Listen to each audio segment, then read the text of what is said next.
Corona काल में देश की राजधानी दिल्ली पर ऑक्सीजन का संकट बेहद भारी रहा है। हमारे साथ डॉक्टर समीर भाटी हैं, डायरेक्टर है स्टार इमेजिंग पैथ लैब में। अब जब डॉक्टर्स ये कह रहे हैं कि थोड़े इन्फेक्शन में आपको सीटी स्कैन नहीं कराना चाहिए वरना आगे के समय में आपके लिए दिक्कत हो जाएगी, ऐसे में पेशेंट्स करें तो क्या करें? जैसे अभी डॉक्टर अंशुमन ने और डॉक्टर रवि मलिक ने बताया, पिछले 14 महीने से इस सब चीजों को, पैंडेमिक को हम बहुत ही क्लोजली देख रहे हैं। और अगर दिल्ली की विशेष तौर पर बात करें तो दिल्ली में तो 3 वेव्स आ चुकी है, जो कि आपकी जुलाई, सितंबर और हमने दिसंबर के अंदर भी, नवंबर के अंदर भी देखी। अब इसमें आपका जो सवाल है कि स्पेसिफिकली इस बार हम जो देख रहे हैं कि चेस्ट के इन्फेक्शंस भी काफी ज्यादा बढ़ गए हैं और सीवियरिटी ऑफ डिजीज भी काफी ज्यादा बढ़ गई है। फिलहाल इस चीज में दर्शकों को और सबको समझना ये वाला बात जरूरी है कि हम आरटीपीसीआर और सीटी स्कैन की अगर बात करें तो सीटी स्कैन को हम डायग्नोस्टिक के लिए नहीं कह रहे हैं, ये बार बार हम किसी को भी नहीं कह रहे हैं। आरटीपीसीआर टेस्ट को माना जा रहा है गोल्ड स्टैंडर्ड, सीटी स्कैन को हम सीवियरिटी, बीमारी की गंभीरता का पता लगाने के लिए हम कर रहे हैं। अब इसमें जो सवाल उठ रहा है रेडिएशन और सीटी स्कैन का, देखिए जो रेडिएशन की बात की जा रही है 300 से 400 एक्सरे का जो कंपैरिजन है, देखिए रेडिएशन अभी बात करें तो ये बात 30 से 40 साल पुरानी थी। अभी काफी अल्ट्रा मॉडर्न जो है आपके सीटी स्कैनर्स यूज हो रहे हैं और उनमें काफी लो डोज रेडिएशन होता है। और दूसरा जो हम बात करें सीटी स्कैन और ट्रीटमेंट प्लान, देखिए ट्रीटमेंट प्लान मैनेजमेंट में सीटी स्कैन की काफी उपयोगिता है। हम अगर ये बात करें रिस्क वर्सेस बेनिफिट तो बहुत सारी चीजों में अभी देखा गया है। सामने डॉक्टर मलिक भी चलाते हैं हॉस्पिटल, उन्होंने भी देखा होगा कि बहुत सारी जगह में डिसीजन मेकिंग में सीटी स्कैन की जरूरत पड़ती है। और काफी ऐसे पेशेंट आ रहे हैं जो हैप्पी हाइपोक्सिया के, उनको उस तरह के सिम्टम कुछ भी नहीं होते, पर बाद में जब सीटी स्कैन किया जाता है उनका तो पता लगता है कि वो काफी मॉडरेट टू सीवियर जो है उनको इन्फेक्शन है। और सीटी स्कैन और चेस्ट एक्सरे को हम कंपेयर नहीं कर सकते हैं। सीटी स्कैन का जरूरत है तो वहां पर सीटी स्कैन ही होगा और एक्सरे की जरूरत है वहां पर एक्सरे ही होगा।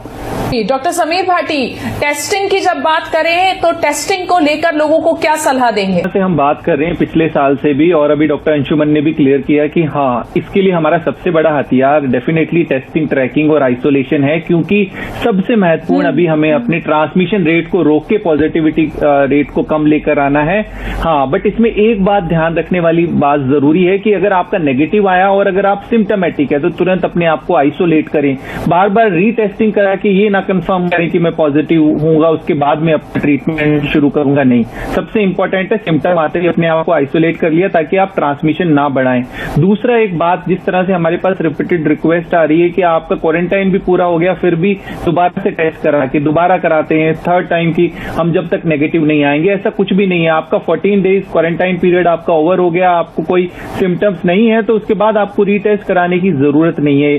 तीसरा एक बात, जिस तरह से डॉक्टर रवि मलिक ने भी क्लियर किया कि मास लेवल पे अगर हम रैपिड स्क्रीनिंग से जल्दी टेस्ट करें और उनमें से जो पॉजिटिव है उनको तुरंत आइसोलेट करें और बाकी फर्दर, तो इस तरह से हमें मास लेवल पे जो है प्लानिंग करनी पड़ेगी। और सबसे महत्वपूर्ण तो ट्रांसमिशन को रोकना है। और बाकी डॉक्टर मलिक ने और डॉक्टर अंशुमन ने बता ही दिया कि हम मृत्यु दर को काफी हद तक रोक सकते हैं अगर हम सभी एक तरह से अलर्ट और अटेंटिव होके इस महामारी के लिए काम करेंगे। तो जाते जाते लोगों से एक इम्पोर्टेंट मैसेज जो आप शेयर करना चाहते हो, क्योंकि एक मुश्किल वक्त है, पैनिक होना लाजमी है, लेकिन उस पैनिक को मैनेज करने के तरीके। बिल्कुल, इस बार जिस तरह से हम देख रहे हैं कि एकदम बहुत ही तेजी से ये सब हुआ है, तो इसमें सबसे ज्यादा महत्वपूर्ण है कि हर बात में हमें अपना क्विक डिसीजन लेना है, देरी नहीं करनी।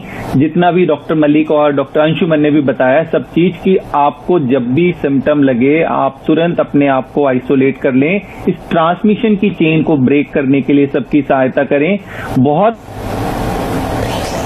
उसको रोक सकते हैं। अपने डॉक्टर के टच में रहें, फॉलोअप में रहें। जो उन्होंने आपको मॉनिटरिंग की चीजें बताई है उसको आप रेगुलरली मॉनिटर करें।